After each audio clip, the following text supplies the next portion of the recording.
Abra sua Bíblia comigo, por favor, em João capítulo 21.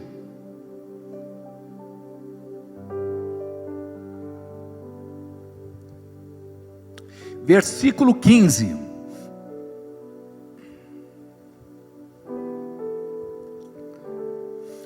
E depois de terem jantado, disse Jesus a Simão Pedro: Simão, filho de Jonas, amas-me mais do que estes? E ele respondeu: sim, Senhor, tu sabes que te amo. Disse ele: apacenta os meus cordeiros, ou as minhas ovelhas, né? Tornou a dizer-lhe outra vez: Simão, filho de Jonas, amas-me? Disse-lhe: sim, Senhor, tu sabes que te amo. Disse-lhe: apacenta as minhas ovelhas. Disse-lhe a terceira vez: Simão, filho de Jonas, amas-me? Simão entristeceu-se por ter dito a terceira vez: amas-me? E disse-lhe: Senhor, tu sabes tudo, tu sabes que eu te amo. Jesus disse-lhe: apacenta as minhas ovelhas. Quando nós falamos de Pedro, nós nos lembramos daquilo que de ruim aconteceu. Ou seja, em um determinado momento do seu ministério, quando Jesus mais precisou dele, Pedro fraquejou. E a Bíblia revela a humanidade de Pedro, para que eu e você entenda a nossa humanidade também. Quantas vezes nós acertamos e quantas vezes nós erramos. Nós não somos só acertos, como nós não somos só erros. Nós somos uma somatória daquilo que aconteceu de bom e de ruim na nossa vida.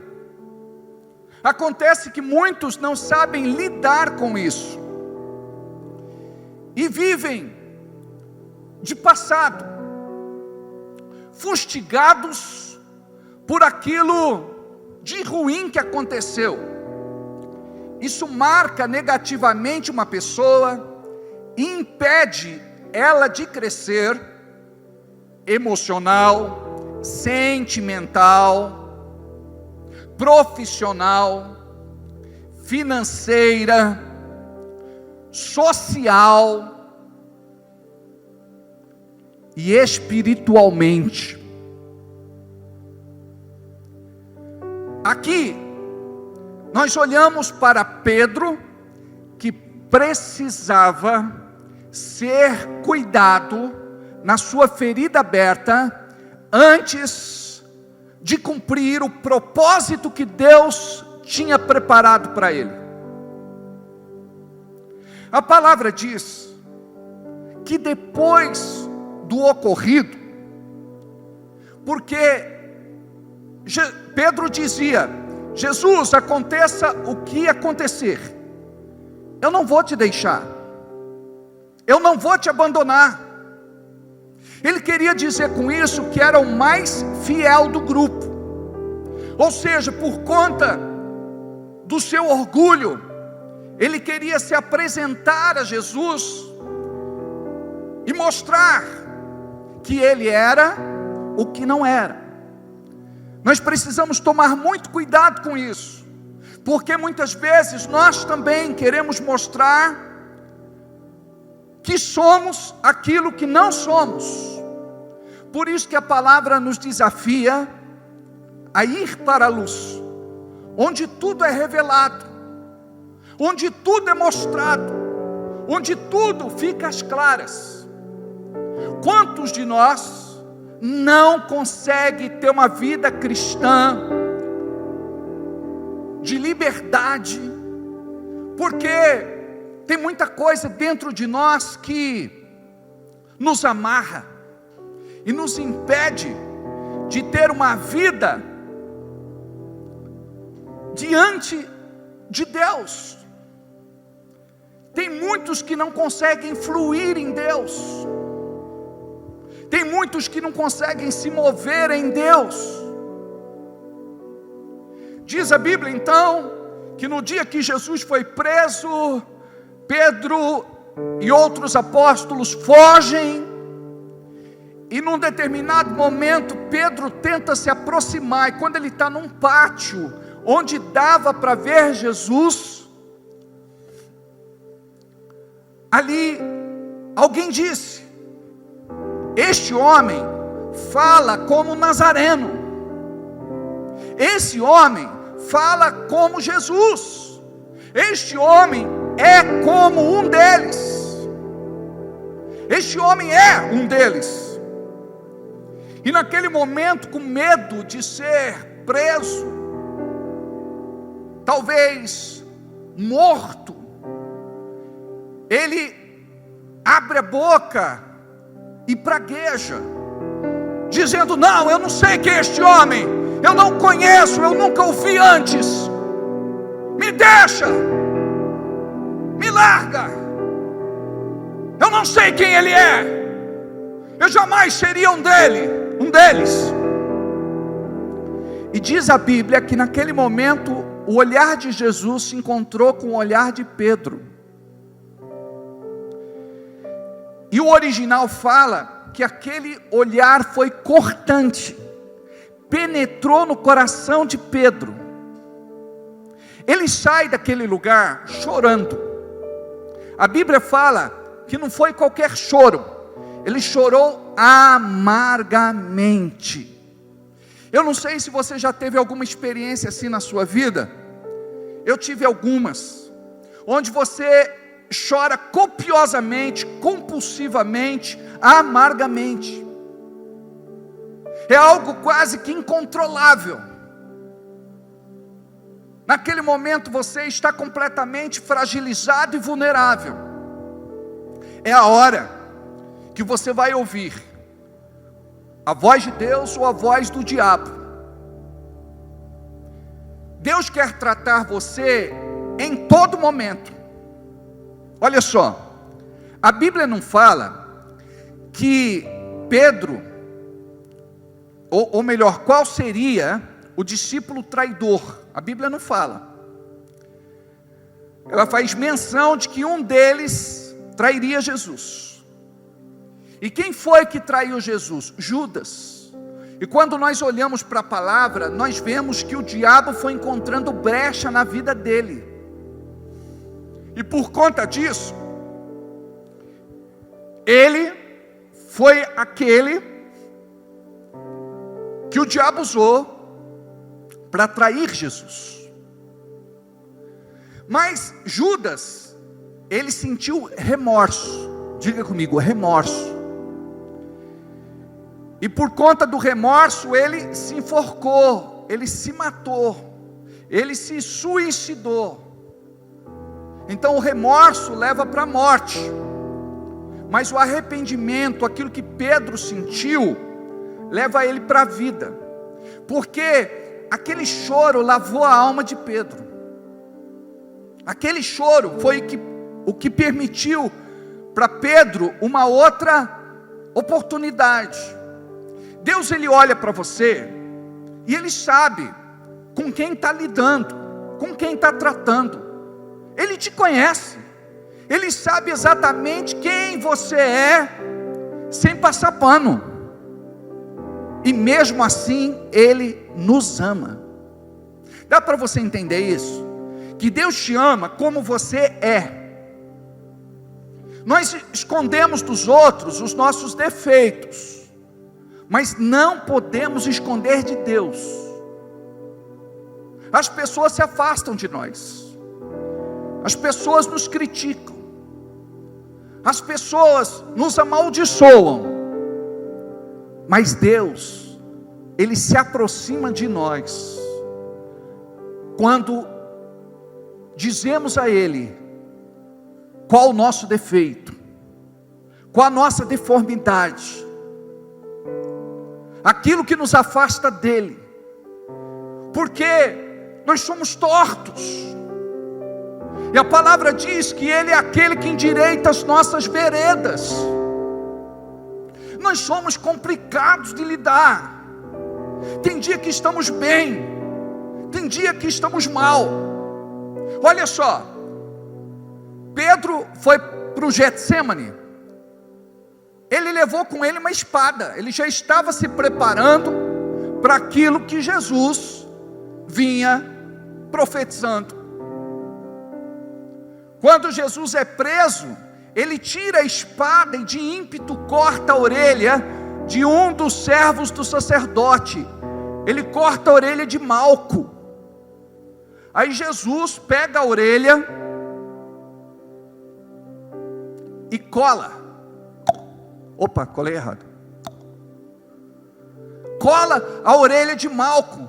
Imagina, Malco olha, na hora reconheceu que ele era o Messias, o enviado, o ungido da parte de Deus. Aí ele chega para Pedro: Pedro, aquele que fere a espada será ferido.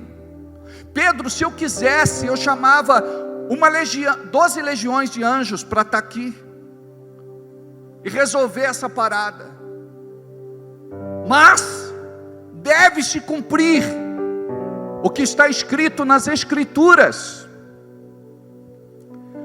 Aí Jesus é preso, os discípulos fogem todos, e Pedro, ele fica amargurado no seu coração. Você já ficou amargurado por alguma coisa? Tristeza normal é uma coisa, agora amargura é outra coisa. É o ácido que corrói o recipiente. Vou repetir: a amargura é o ácido que corrói o recipiente. Como isso faz mal para nós, como isso estraga o propósito de Deus na nossa vida, como isso destrói os nossos relacionamentos e nos afastam de pessoas.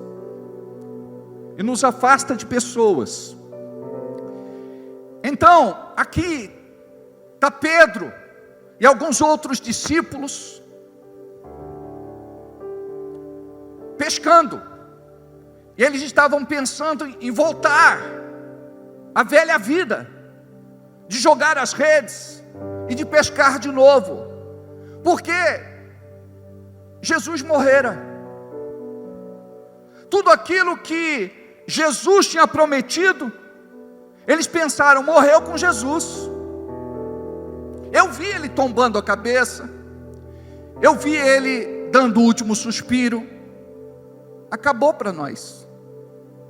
Foram 3 anos, cerca de 3 anos de pura ilusão. Foi bom enquanto durou. Só que quem aparece lá na praia? Jesus.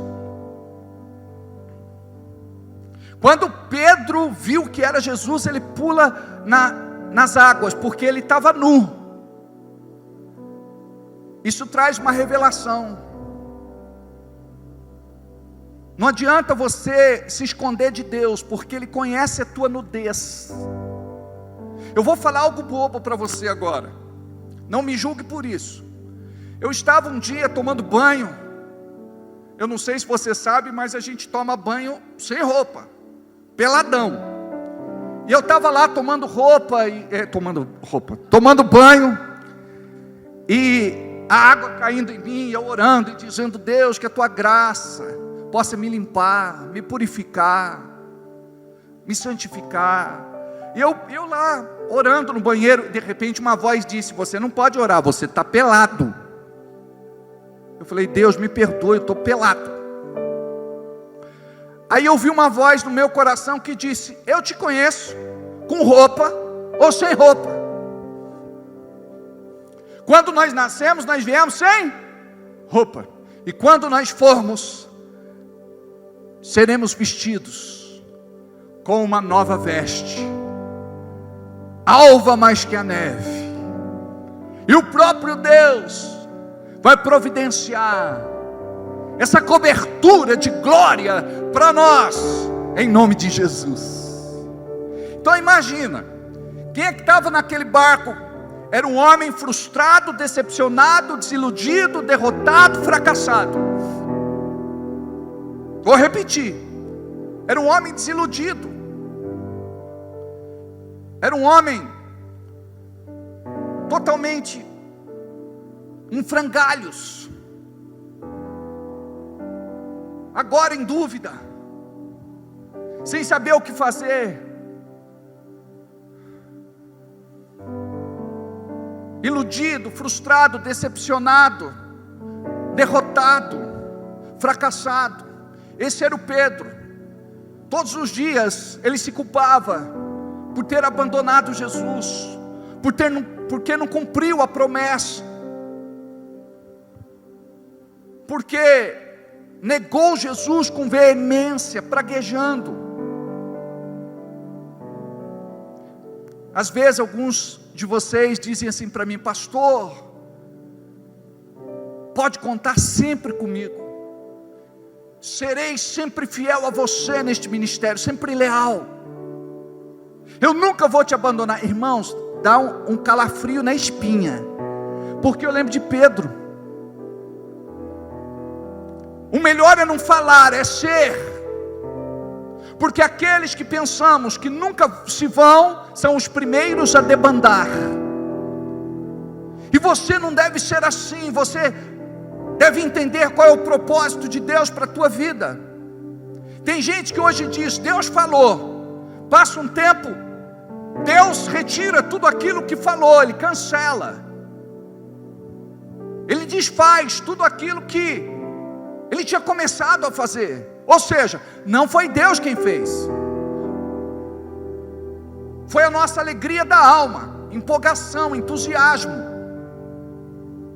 Porque quando é Deus, nós sabemos que é Deus, porque o seu propósito se cumpre, independente de qualquer coisa, independente de nós mesmos. Nunca vamos ser merecedores de nada. Tudo que Ele faz é apesar de nós, por conta do seu tão grande amor. Mas esta é a igreja contemporânea, contextualizada, atual, desta geração, uma igreja indefinida, que ora quer, ora não quer, ora vai, ora não vai. E nós precisamos nos posicionar e fazer a diferença, ensinando principalmente para os neófitos na fé, os novos convertidos, os recém-plantados, que eles podem olhar para você e ver em você um exemplo, um modelo, um referencial.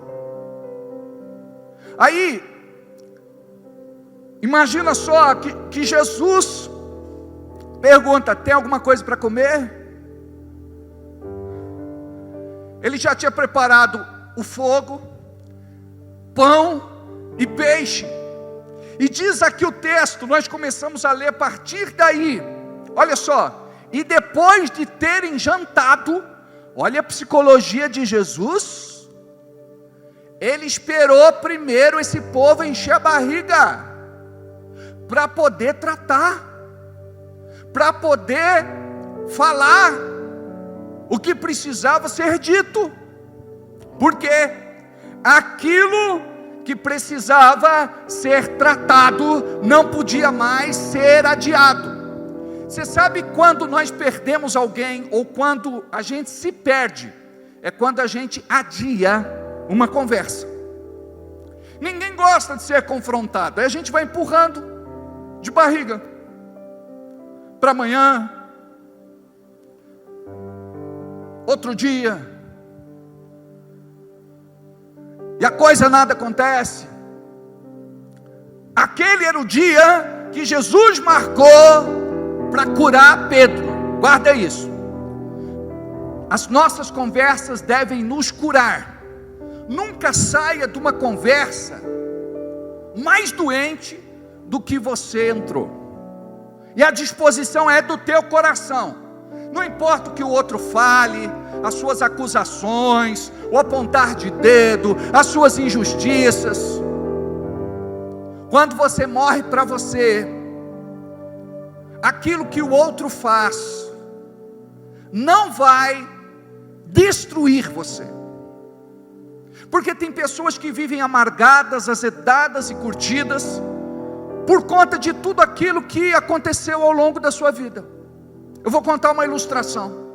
Vocês já viram aqueles cachorrinhos que ficam na rua e não pode passar um carro, não pode passar uma moto, que o cachorro sai atrás mordendo os pneus, tentando rasgar os pneus, e alguns são muito furiosos, né? Isso mostra que eles não perdoaram. Eu não sei se eles quase foram atropelados, ou se foram atropelados. A verdade é que eles pegaram trauma de pneu, trauma de carro, trauma de moto. E eu passo lá, eu não tenho nada a ver com o ocorrido. Não fui eu que quase atropelei, não fui eu que atropelei. Mas o bichinho não quer saber. Ele quer morder. Ele quer furar o pneu, ele quer rasgar o pneu. E nós somos como esse cachorrinho. Aí você se fecha. Aí você fica nesse estado.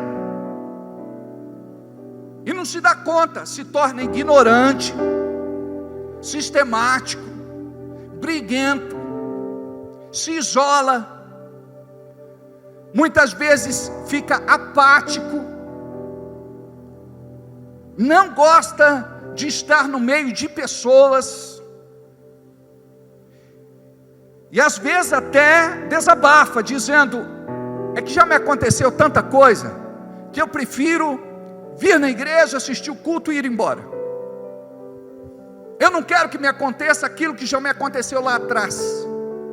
É só você delimitar o seu espaço, porque se você for analisar, você também teve a sua parcela de culpa. Uma vez em atendimento, a pessoa me disse: pastor, eu fui envolvida numa grande fofoca. Eu falei: você não foi envolvida. Fui, não foi. Fui, não foi. Fui, estou falando que fui, pastor, eu fui.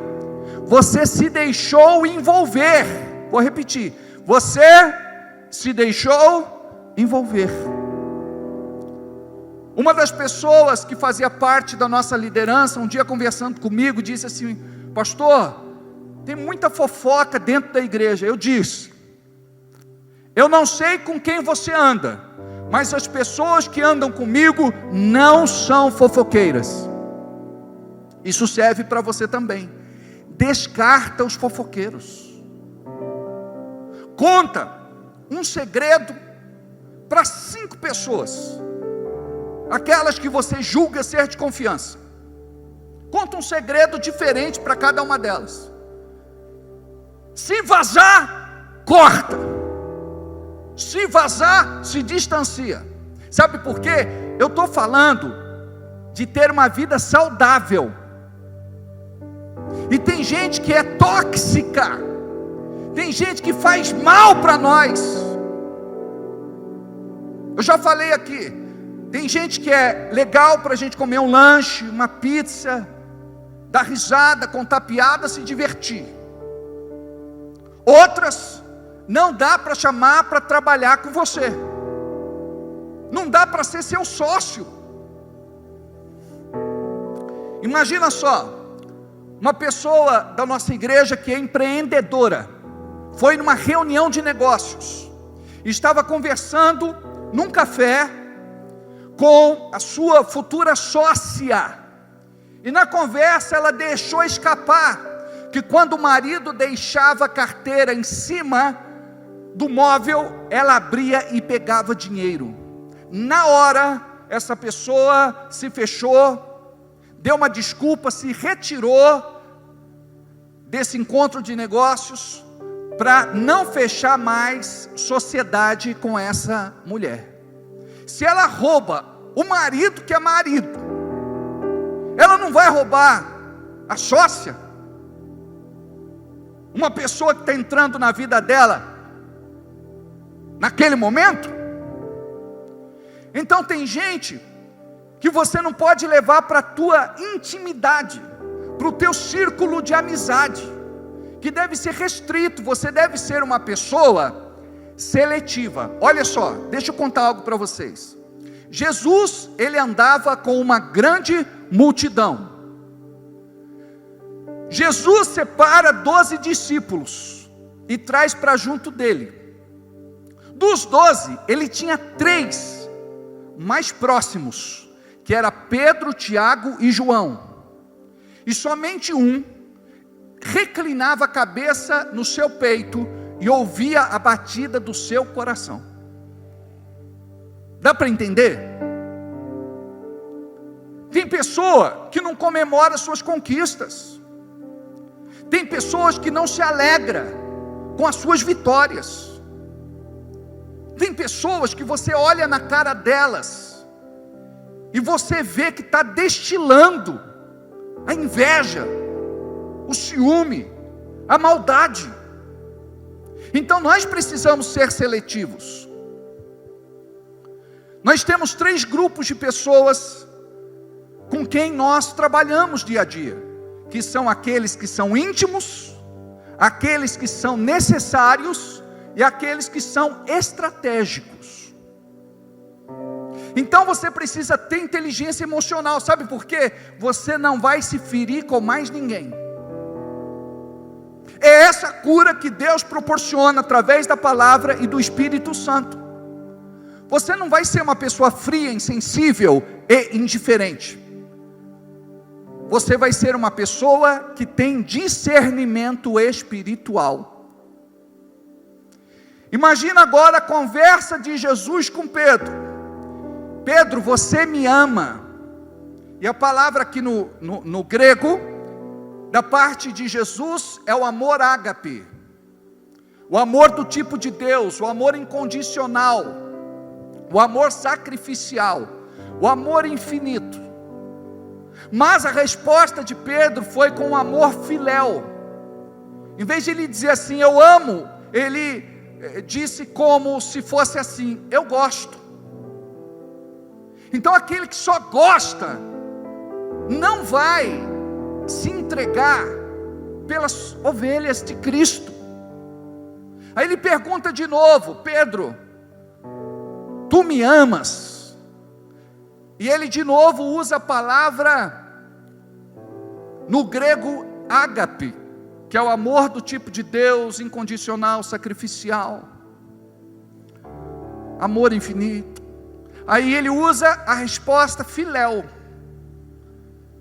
que é aquele gostar fraterno. Aí por fim, Jesus pergunta mais uma vez, Pedro, tu me amas? E diz a Bíblia que ele se entristece com as perguntas de Jesus. Quantas vezes Pedro negou Jesus? 3 vezes. Aqui, as declarações que foram plantadas lá atrás, estão sendo canceladas. Jesus também pergunta 3 vezes, até ele cair em si, e entender aquilo que Jesus estava lhe propondo. Pedro, não basta apenas você gostar, você precisa amar, porque somente aquele que ama dá vida pelas minhas ovelhas. Eu me lembro de uma experiência que tivemos. Em algum momento nós tínhamos uma igreja lá no Enedina Cortês, uma igreja que estava começando, mas tinha muito potencial para crescer.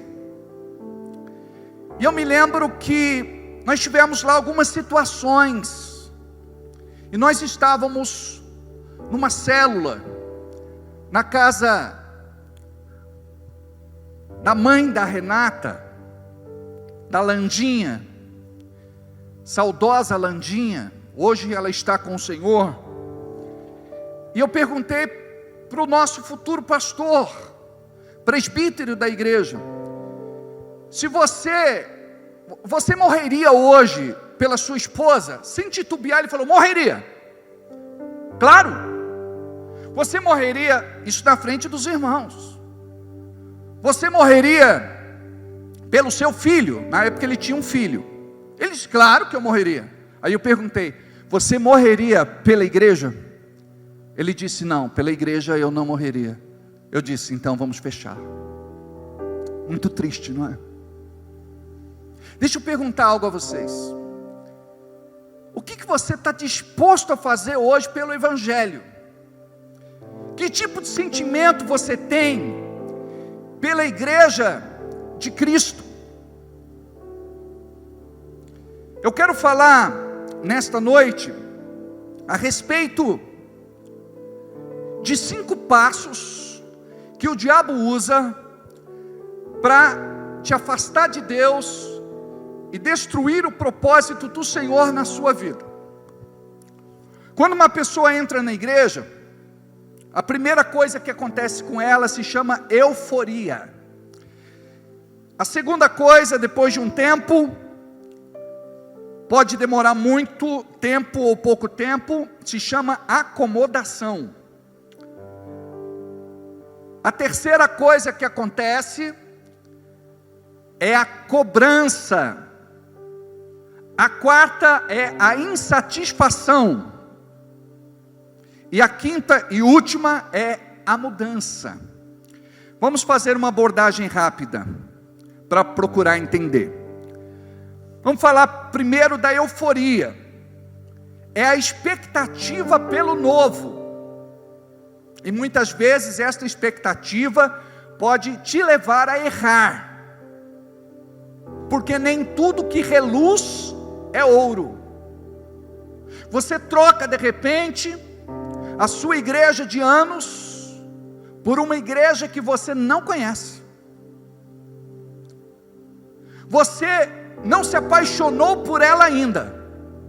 Você simplesmente está encantado. E geralmente os irmãos se encantam com a recepção calorosa, o carinho dos irmãos, o abraço, os cumprimentos, a atenção.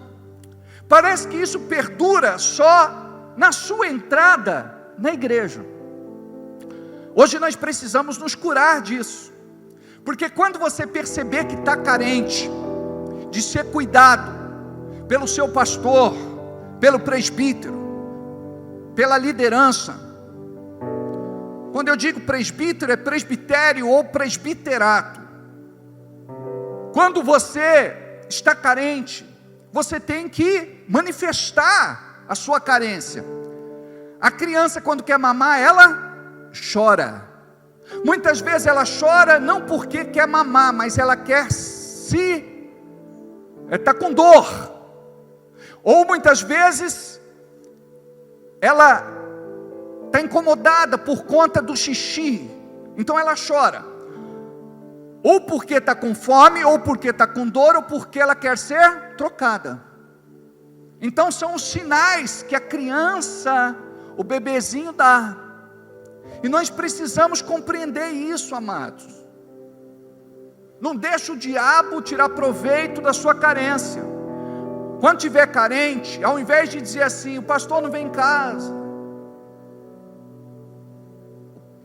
ninguém do presbitério vem em casa, ninguém da diaconia da igreja vem em casa, os líderes não vêm em casa. Sabe o que você faz? Porque isso é infantil. Você vai dizer assim: eu vou marcar um almoço, vou marcar uma janta, vou marcar um café. Chama o pastor, chama o nosso líder e a sua esposa. Vamos estar juntos, vamos estar mais perto. Você sabe por quê que muitos acabam se desviando do Evangelho? É porque caminham sozinhos. E não justifica a nossa desculpa de dizer: é que ninguém cuidou de mim, ninguém se importou comigo. Preste atenção, lembra do bebê? Ele chora, fome, dor e para ser trocado. Esse é o nosso trabalho na igreja. Nós precisamos socorrer os irmãos. Então vocês precisam ligar, precisam ser mais presentes. Ninguém vem em casa, mas você vai na casa de alguém. Você também cuida do seu pastor, você cuida dos presbíteros, você cuida daqueles que servem você, que fazem parte da diaconeia da igreja, dos seus líderes. Um irmão falou comigo: pastor, eu vou sair da igreja porque eu fiz aniversário, ninguém me ligou para me dar os parabéns. Eu falei: você já parou para pensar que Deus está tratando você? Você não está saindo por conta dos parabéns. Por exemplo, os irmãos não precisam dar parabéns para mim, para eu me sentir amado. Eu sei que eu sou amado pelos irmãos. Mas tem aqueles que acham que tem mais proximidade, então eles mandam uma mensagem, fazem lá uma surpresa, compram um bolo. Mas há aqueles que simplesmente oraram: Deus abençoa o pastor que está fazendo aniversário hoje. Valeu ou não valeu? Claro que valeu. Eu vou ficar magoado com ele? Eu vou ficar magoado com ela? Evidente que não. Sabe por quê? Porque eu cresci, porque eu amadureci. Então, isso é bom porque traz rompimento na nossa vida. Ajusta o horário comigo, por favor. Ok. Então, muitas vezes temos uma expectativa pelo novo. E quando nós temos essa expectativa, nós nos abrimos para novas experiências. Olha só. Uma mulher não está vivendo bem com o marido. Eu posso chegar para ela e dizer assim: você precisa ter expectativa pelo novo e diferente, você precisa estar aberta a novas experiências. Eu posso falar isso? Como conselheiro de Deus? Não posso. Eu tenho que chegar para ela e dizer assim: olha, se conserta com seu marido, ele te ama, ele fez algo que talvez não tenha nem percebido, foi sem maldade, mas mesmo que tenha sido intencional, nós não podemos quebrar uma aliança assim. Vamos restaurar esse casamento. Aí a pessoa diz assim: pastor, o meu amor por ele acabou. Existe uma diferença em gostar, querer bem, estar acostumado, paixão e amor. A gente confunde amor com todos estes sentimentos, e estes sentimentos não são amor. Quando o teu carro acaba a gasolina, você abandona o carro e larga ele lá para o outro de repente vir, botar combustível e levar embora? Então não justifica esse argumento de o amor acabou. Acabou o combustível, abastece de novo, meu querido. Sabe o que você tem que pensar? Naquilo de bom que aconteceu lá atrás, na mulher por quem você se apaixonou, ou no homem por quem você se apaixonou. Você não tem que ficar remoendo aquilo que o diabo tem usado para destruir você, o seu relacionamento, o seu casamento e a aliança. Eu sei que isso não é fácil, mas é possível. Teve um irmão que conversou comigo, ele falou: pastor, eu estou no 6º casamento, e eu não sei o que acontece com essas mulheres, pastor. Eu falei: peraí, você vai casar mais 7 e vai se separar, sabe por quê? O problema não está na mulher. Muitas vezes a pessoa diz que o problema está só na mulher. A gente tem que pensar nos problemas 50% e 50%. É metade culpa de um, metade culpa do outro. O problema quando termina um casamento, que a pessoa quer dizer eu tenho razão, a outra diz eu que tenho. Aí não dá certo, por causa do sentimento de justiça própria. Então igreja do mesmo jeito. Eu não estou bem na igreja, se conserta, fala com o pastor, vai falar com seus líderes, vai perdoar aquele irmão, arranca essa semente do coração, porque senão isso vai destruir você e o propósito de Deus na sua vida. Uma pessoa frágil sempre é vítima de alguém ou de alguma coisa.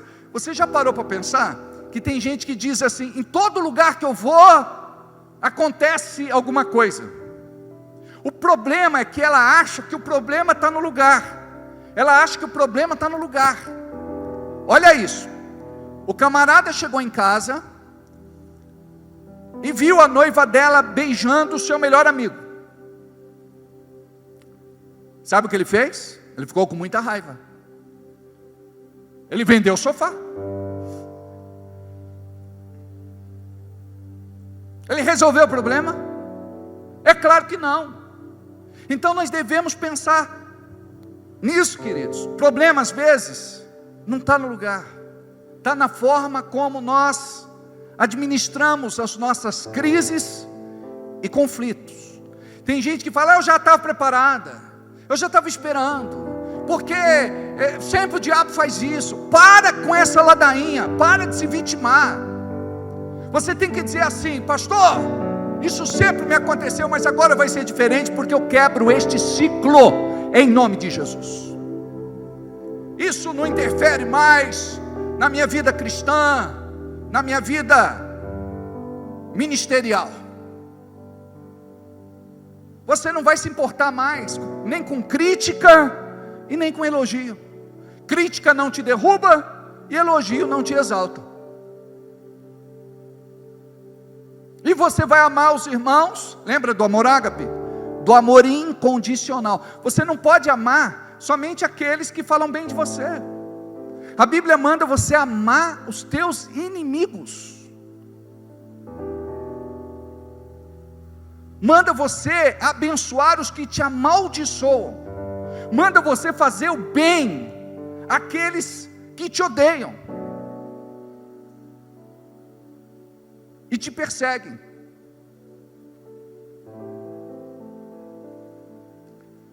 Diga: eu estou me convertendo. Diga: eu vou chegar lá. Diga: eu quero ser mais parecido com Jesus. Aí você diz: pastor, tem que ter sangue de barata. Eu não tenho. Não, você não tem sangue de barata correndo nas suas veias. Agora você tem o DNA do reino de Deus. Você tem uma nova natureza. Você não puxou o papai e a mamãe. Agora você puxou o Deus que você serve, que você cultua e que você busca. Jesus crucificado, ele disse: Pai, perdoa, eles não sabem o que fazem. Jesus precisava liberar a humanidade para que a humanidade se arrependesse e fosse perdoada, reconciliada com Cristo, por Cristo. Ele perdoou. Pai, perdoa, eles não sabem o que fazem. Porque se eles soubessem, eles não fariam o que fizeram. Teve um lá que chegou no pé da cruz e disse assim: se tu és filho de Deus, derrama sobre nós e a nossa geração o teu sangue. Como é que é escrita a história do Oriente Médio? Com sangue. Ele chamou essa maldição para a vida dele e das suas futuras gerações. Olha como é sério. Mas naquele momento Jesus decidiu perdoar. Naquele momento Jesus decidiu perdoar. O perdão não é um sentimento. Tem gente que fala: pastor, eu não estou sentindo de perdoar. Amados, eu também não sinto vontade de perdoar. Às vezes eu tenho vontade de pegar a pessoa pelo pescoço e esganar. Mas a Bíblia me manda perdoar. Se eu quero ser perdoado, eu devo perdoar. Com a mesma medida que eu medir, eu serei medido. Então eu não quero que a minha comunhão com Deus seja quebrada. Então eu preciso perdoar o irmão. Eu preciso amar o irmão. Tortinho, tortinho, tortinho. Tem irmão que nunca vai mudar, viu? Às vezes é até Deus que usa ele para atazanar você. É a área que você precisa de restauração, de mudança, de tratamento. Não é fácil, mas é possível. O Senhor diz que tudo é possível para aquele que crê.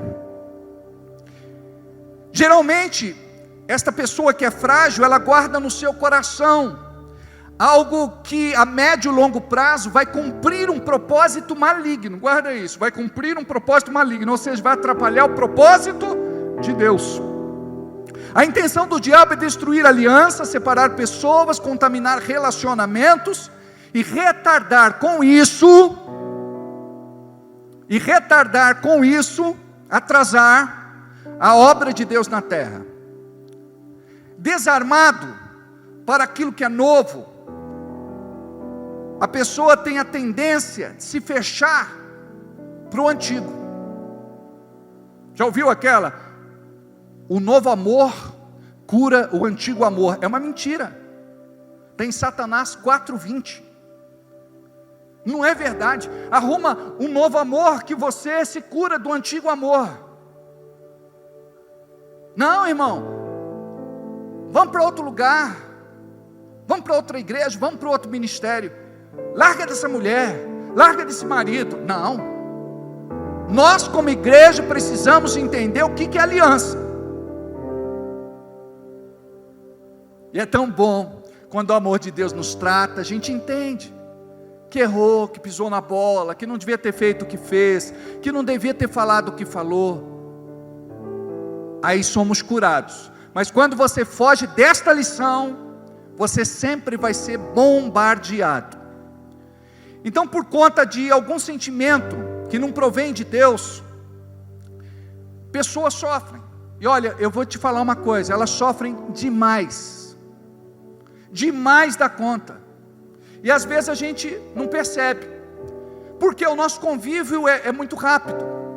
Por isso que você precisa fazer parte de uma célula, ter um discipulador, ter um líder e uma líder que cuida de você.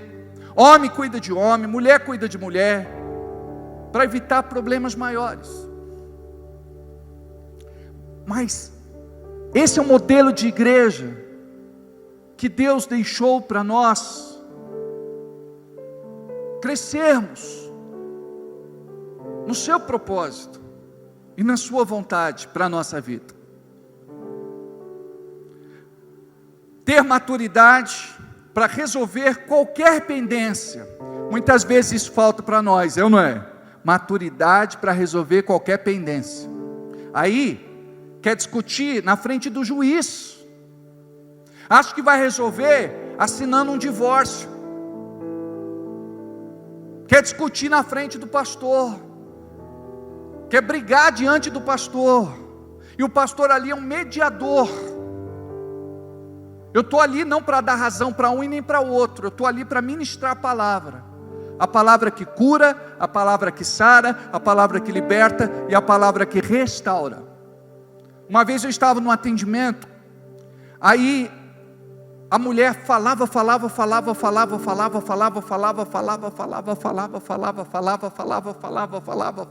e falava. O marido disse: você me atropela, deixa eu falar. E ela não parava. Pelo amor de Deus, fica quieta. E a mulher não parava. Cala a boca, pelo amor de Deus. A mulher disse: vem calar. Irmãos, quando eu pisquei, a mulher estava sentada num puff, ela já tinha virado de perna para cima. O homem já tinha dado um peteleco na orelha da mulher. Aí eu me levantei, eu falei: gente, o caso de vocês é de polícia, Lei Maria da Penha. Eu presenciei uma agressão, denuncio ou não? Ao camarada: ah, pastor, essa mulher me tira do sério. Eu perguntei: quanto tempo isso acontece? Que mulher vai respeitar um cara que espanca, que é violento? Olha só, nós não incentivamos o divórcio, mas nesse caso de espancamento, não tem o que discutir. A mulher não pode se sujeitar a um relacionamento como este. É sinal que já perdeu o respeito há muito tempo. Olha só, quando a pessoa ela perde nos argumentos, ela quer ganhar no grito. E quando não ganha no grito, ela quer ganhar na porrada. Gente, é tão fácil de ser feliz. Por que a gente complica?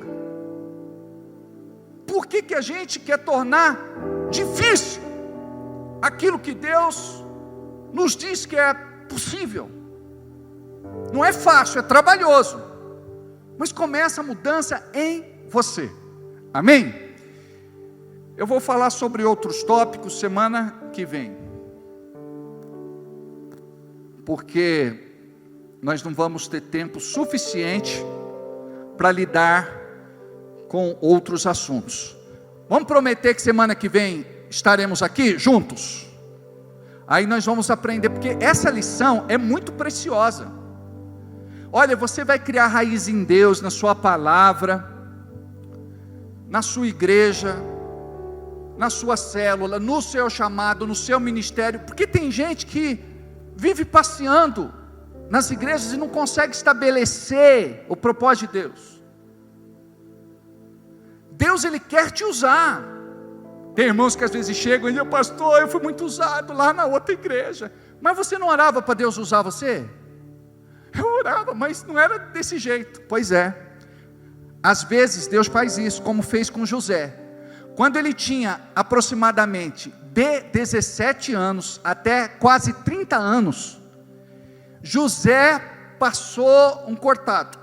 O que Deus estava fazendo? Forjando nele a personalidade, o caráter, o temperamento, a identidade do príncipe do Egito, do segundo do Egito, do governador do Egito. Então guarda isso. Deus, Ele está tratando você, e Ele precisa te apertar do jeito que aperta uma bisnaga. Sabe creme dental, pasta de dente? Quando a gente chega no finzinho, a gente até aperta, enrola, não é? Quer fazer milagre para sair lá. Deus faz isso, Ele aperta a bisnaga para ver o que sai de dentro de você. Curva a sua cabeça, feche os teus olhos. Diga: Deus, eu quero ser uma pessoa aliançada. Já caminhei por muitos lugares, já tive muitos dissabores, já tive boas experiências e experiências não tão boas.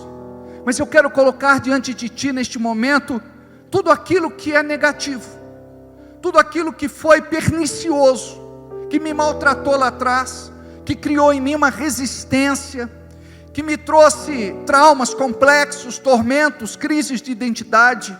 Eu quero me libertar, Deus, daquilo que foi danoso para mim, daquilo que me paralisou, daquilo que me fez ficar estacionado.